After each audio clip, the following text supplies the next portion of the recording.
sholat itu merubah keadaan kita lebih baik. Itulah sebabnya kenapa 5 waktu. Karena Allah inginkan di setiap waktu kita jadi orang baik. Di setiap waktu kita bahagia. Setiap waktu selesai persoalan.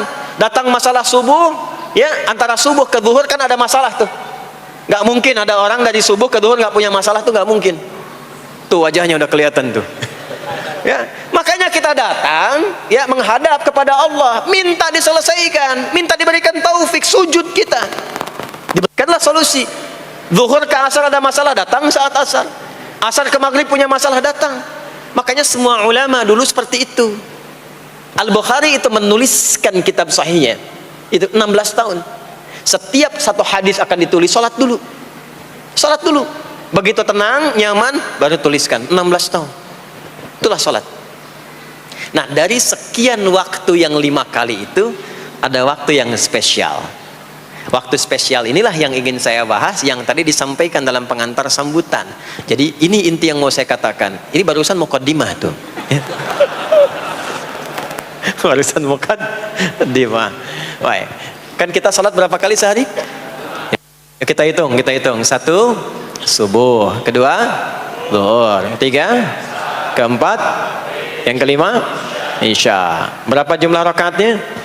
17. Baik ya. Itu nomor telepon untuk koneksinya. Koneksi kita dengan Allah nomornya catat ya. 24434.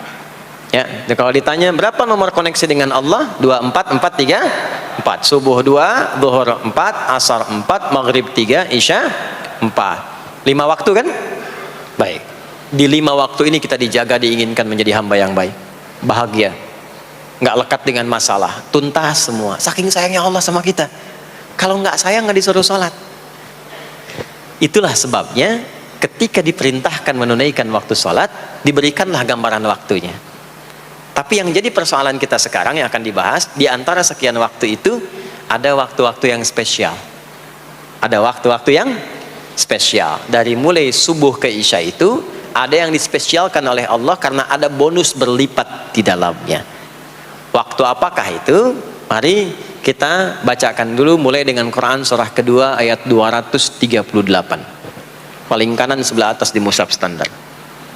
A'udzubillahi minasyaitonirrajim. Bismillahirrahmanirrahim. Mohon izin saya agak lambatkan sedikit ritmenya karena ini inti yang mau kita bahas. Tadi muqaddimah makanya saya percepat ya. Hafidhu 'alas salawati was-salatil wusta wa qumu lillahi qanitin. Hafidhu. Kalau Bapak Ibu lihat mushaf terjemah, diterjemahkannya dengan jagalah. Jagalah itu ihfadhu, hafidha yahfadh.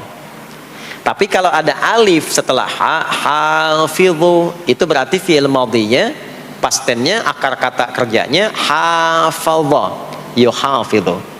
Alifnya mufa'alah, bermakna saling. Jadi mengartikannya begini, hafidhu 'alas salawati. Hei, hendaklah kalian saling menjaga waktu sholat. Kalau saling itu sendirian atau banyakan? Banyakan. Jadi kalau bapak di rumah ada 5 orang, bapak, ibu, dan 3 orang anak, maka jangan soleh sendirian, Pak.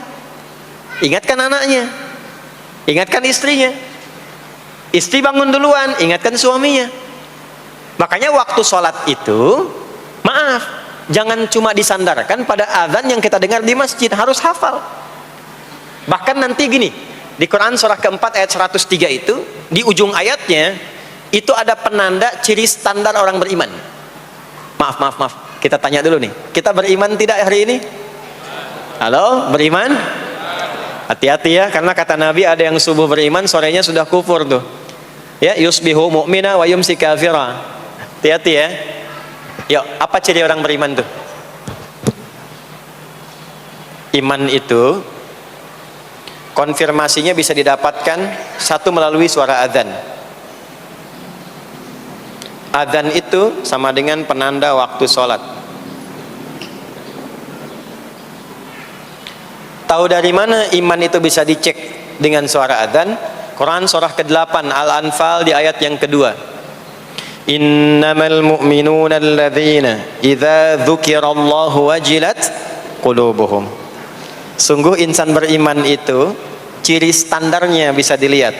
Kalau disebutkan nama Allah, ada konfirmasi iman dalam hatinya. Jadi iman itu letaknya di kolbu. Nanti konfirmasinya lewat suara adzan, dipanggil, disebutkan nama Allah. Makanya disebutkan nama Allah 5 kali dalam sehari untuk mengecek iman ada nggak dari subuh sampai isya. Ya, Allahu Akbar, Allahu Akbar. Ada getaran di hati kita, sudah adzan. Nah, itulah iman. Itulah iman. Makanya orang yang punya iman dengan yang belum punya iman akan beda getarannya. Ini hanya dimiliki oleh orang yang punya iman saja. Yang belum punya iman nggak bisa, nggak punya itu. Allahu Akbar, Allahu Akbar. Surah apaan nih? Toanya kencang banget, ya. Tapi kalau orang beriman, Allahu Akbar, Allahu Akbar, ya Allah sudah adzan. Itu konfirmasi itu. Nah, nanti semakin tinggi imannya, bahkan ada yang orang sudah menunggu sebelum tiba waktunya. Tadi subuh jam 4 lewat 13 di sini. Ada yang nunggu dari jam 3. Padahal belum dipanggil. Ya. Masya Allah. Di Bekasi 4 lewat 9. Allahu Akbar, Allahu Akbar.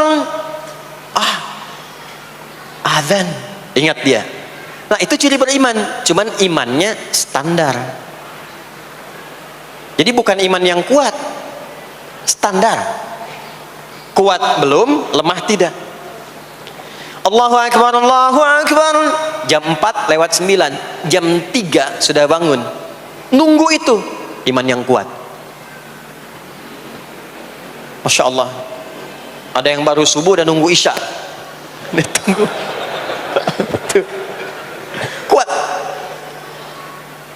Ada yang sudah qomat, sudah la ilaha illallah, belum kepanggil, dipanggil 4 lewat 9, dia baru bangun jam 9 lewat 4.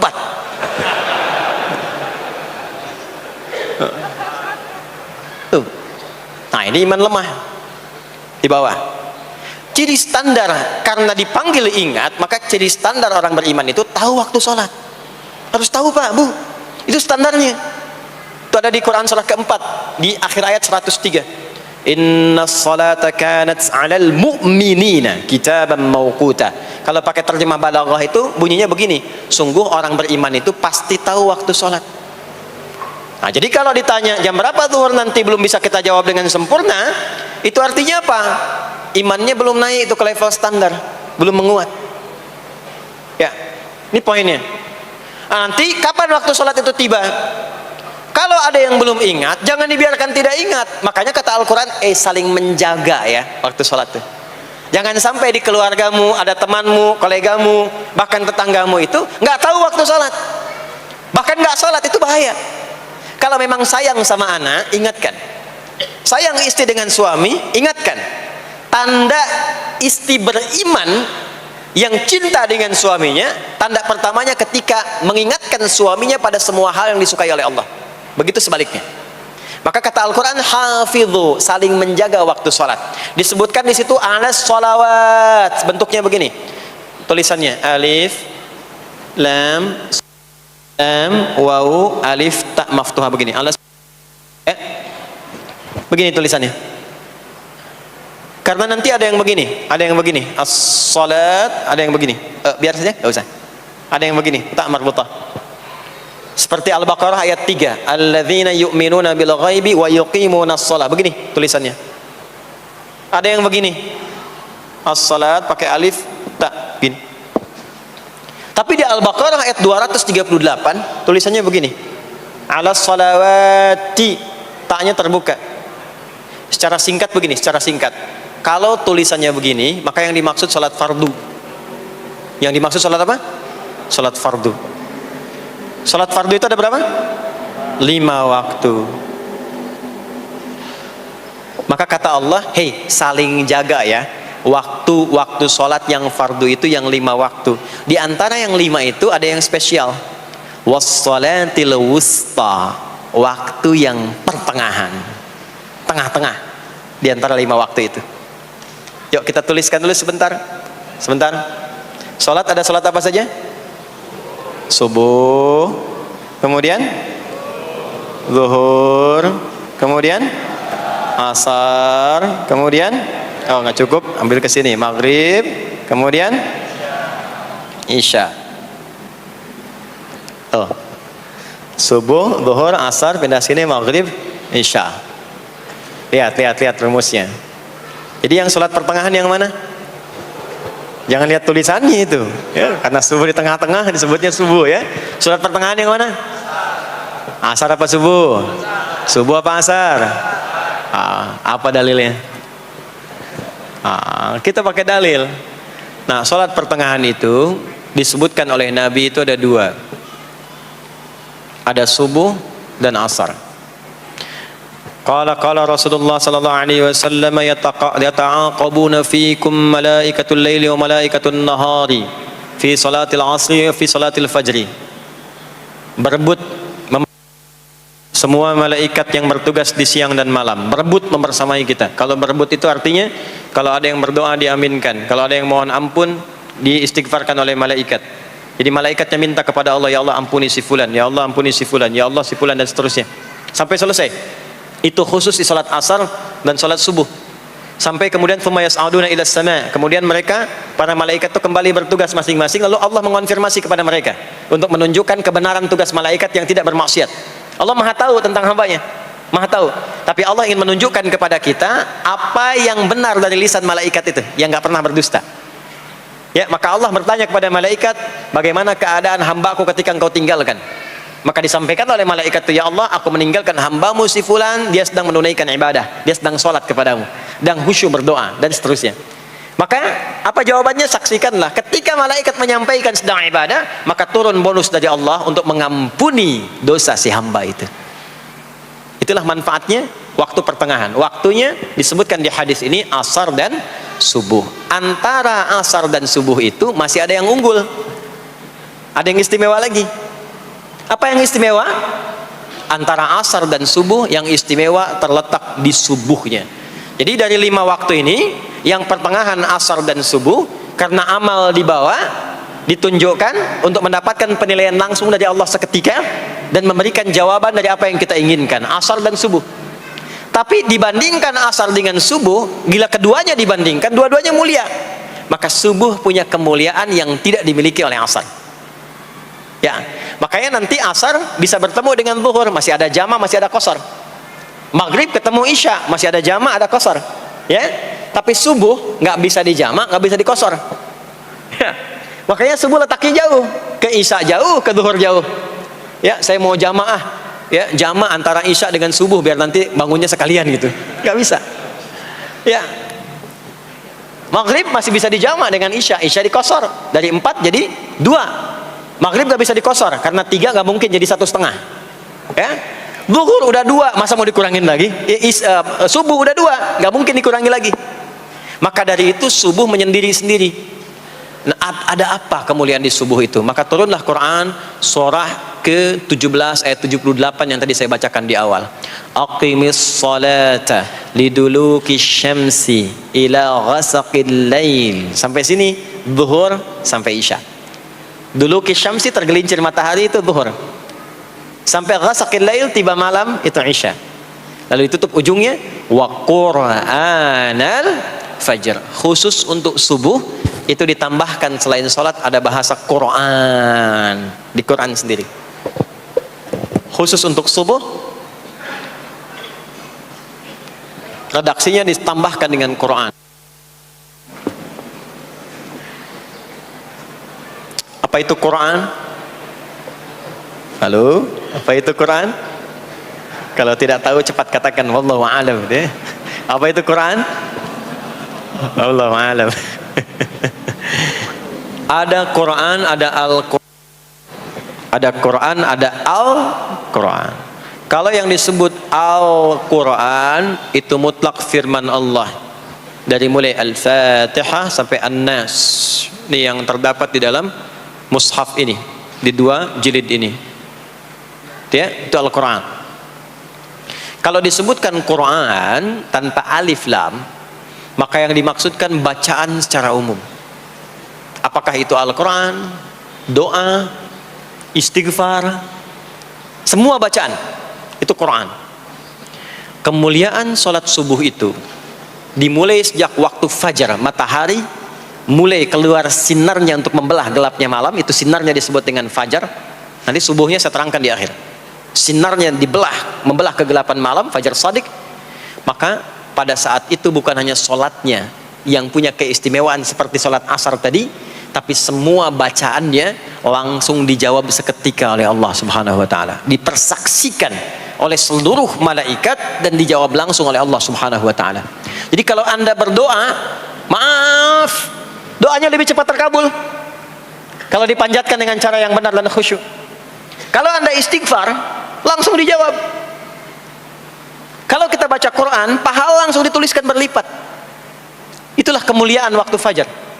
Jadi Allah sendiri yang menyampaikan, bukan cuma sholat yang penting, semua bacaannya itu langsung didengar, langsung direspon, langsung dipersaksikan. Karena itu ada anjuran bahkan dari Al-Quran, dan ini dikerjakan oleh semua sahabat. Saking pentingnya sholat subuh itu, waktu fajar itu, bahkan mereka bangun dan menunggu sebelum tiba fajar. Maka disitulah muncul kemudian tahajud. Maka muncullah kemudian istighfar sebelum waktu subuh. Ya, ada amalan. Ini saya mau kasih rahasia ya. Tapi tolong jaga, ini antara kita saja di sini. Ya, rahasia. Ada waktu sebelum subuh. Cuman 15 sampai 20 menit kurang lebih. Ingat ya. Kalau dikonversi sekitar 15 sampai 20 menit waktunya. Namanya waktu sahar.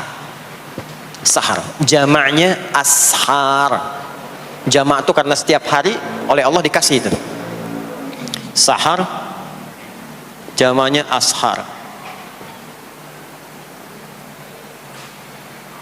Rahasianya di mana? Bapak Ibu, ini waktu yang paling cepat untuk terkabulnya doa. Anda mau minta apa saja, hadisnya qudsi. Ibadi, kata Allah, hambaku, siapapun yang bermohon sekarang aku kabulkan, yang minta aku berikan. Wa man istaghfara li ghafartu lah. Siapa yang minta ampunan, istighfar, aku ampuni dia sekarang juga. Baik. Bapak Ibu begini, saya tanya nih, kalau ditawarkan minta apa saja diberi. Ya. Terus minta ampun juga diampuni. Pilih mana? Minta apa saja diberi, mau minta apa saja, atau mau minta ampunan istighfar? Pilih mana? Jujur aja, kalau ada proyek nilainya 100 miliar, ya, ada utang 1 miliar belum ditutup, terus belum minta apa saja diberikan. Pilih mana? Minta 100 miliar, potensi dikabulkan, atau minta diampuni dosa? Pilih mana? Pilih salah satu, nggak usah dua-duanya. Oh, ada tawaran dikasih 100 miliar atau diampuni dosa, pilih mana?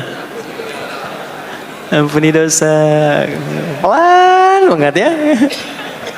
Kata ibu kalau bisa dua-duanya gitu. Coba, kalau ada rumus begini, Anda disuruh memilih apakah dunia dan seisinya atau memilih ampunan Allah, maka pilih ampunan Allah. Karena nanti ada rahasia yang kedua. Banyak rahasia ini. Ada rahasia istighfar. Istighfar itu kalau sudah menyatu dengan jiwa kita, sudah terbiasa, maksudnya biasa istighfar, dan jadi karakter, jadi kebiasaan. Bukan hanya pasca sholat, di mobil istighfar, di kantor masuk istighfar, sudah kebawa, udah refleks itu. Faidah keutamaan untuk orang yang rajin istighfar itu ada dua. Satu, diampuni dosanya oleh Allah, yang cirinya nanti akan dijaga dari maksiat. Ya, bukan maksum, karena maksum itu untuk para nabi. Untuk para nabi dan rasul. Manusia nggak ada yang maksum selain nabi dan rasul. Maksudnya apa? Diberikan petunjuk oleh Allah untuk menjaga diri. Sehingga ketika dosanya diampuni, dia nggak berbuat dosa itu lagi. Mata biasa melihat yang tidak baik, tobat, diampuni dosa mata itu, cirinya adalah mata nggak senang lihat yang nggak baik lagi. Itu dosa mata diampuni, ciri tobat diterima. Maka istighfar itu menggugurkan dosa-dosa dan menjaga kita dari perbuatan salah. Yang kedua, orang yang sudah terbiasa beristighfar, itu doa cepat dikabulkan bahkan sebelum ia memintanya dan memohonkannya. Jadi sebelum melafazkannya, itu bisa terjadi Allah sudah mengabulkannya. Itulah kemuliaan istighfar. Nah, orang-orang yang istighfar menunggu waktu datangnya fajar, itu mendapatkan kemuliaan langsung dari Allah, sampai dikatakan di Al-Quran, disebutkan sebagai orang-orang yang akan menghuni taman surga yang sekarang sedang beraktivitas di dunia. Itu ada di Quran surah ke-51 ayat 15 sampai 18. Yang istighfarnya di ayat 18. Ya, jaminan surganya ayat 15, 16, 17-nya tentang tahajud. Innal muttaqina fi jannatin wa 'uyun akhidhina ma atahum rabbuhum innahum kanu qabla dhalika muhsinin. 17-nya kanu qalilan minal laili ma yahja'un, bahkan nunggu waktu sahar, nunggu subuh, tahajud dulu. Kemudian 18-nya wabil ashari hum yastaghfirun, istighfar sampailah tiba dia waktu fajar subuh. Ya, itu selesai dia istighfar, dapat kesempatan subuh, sholat dulu 2 rakaat. Itu saking tingginya waktu itu, nilainya kata Nabi melebihi dunia dan seisinya. Melebihi dunia dan seisinya. Masya Allah. Makanya muncul kemudian sabda Nabi, raka'atul fajri khairum minad dunya wa ma fiha. 2 rakaat subuh ini daripada dunia dan seisinya. Itu asalnya di sini. Jadi memang subuh itu masih diperjuangkan. Dan subuh itu generatornya, kalau subuh sudah bisa konsisten, yang lainnya ikut. Subuh itu kalau sudah konsisten, subuh ke masjid jamaah subuh jamaah, bangun tahajud, istiqamah istighfar, itu kalau subuhnya sudah bagus, yang lainnya ikut. Ya, makanya ada kaum yang sekarang sangat khawatir jumlah orang Islam kalau sholat subuh itu seperti sholat Jumat, sangat takut itu. Ya, ada ini viral kisahnya, viral, saya nggak ceritakan pun Anda bisa dengar. Ya, jadi ada golongan orang Yahudi yang selalu mengamati jamaah sholat subuh umat Islam, dan dia melihat, ya, ketika mulai ramai, dia mulai katakan, kenapa Anda selalu mengamati itu? Ya, sebab kami lihat kalau jumlah jamaah subuhnya sudah seperti sholat Jumat, itulah kemakmuran, kebangkitan dan kebaikan umat Islam akan tumbuh kembali. Jadi akan berpengaruh kepada yang lainnya. Itulah mudah-mudahan kegiatan perjuangan subuh, ya, ada pejuang subuh baik di Masjid Raya Pondok Indah, di masjid-masjid yang lainnya, memberikan keberkahan kepada kita, dan puncaknya adalah perubahan pada perilaku. Jadi kalau cuma berjuang datang subuh tapi tidak merubah perilaku, ada yang salah dengan itu semua. Ada yang tidak tepat, ada yang belum sempurna. Itu yang bisa kita sampaikan sebagai kajian pembuka kita di kesempatan kali ini. Mudah-mudahan ada manfaat yang bisa kita dapatkan. Kesimpulannya adalah salat adalah inti amalan kita yang bisa merubah alur kehidupan kita dunia dan akhirat. Salat kunci kebahagiaan, salat kunci kesuksesan, salat kunci datangnya rahmat Allah Subhanahu wa taala. 2, Allah meminta kita menunaikan salat 5 kali dalam sehari untuk memudahkan semua urusan kita di setiap waktu dalam sehari itu.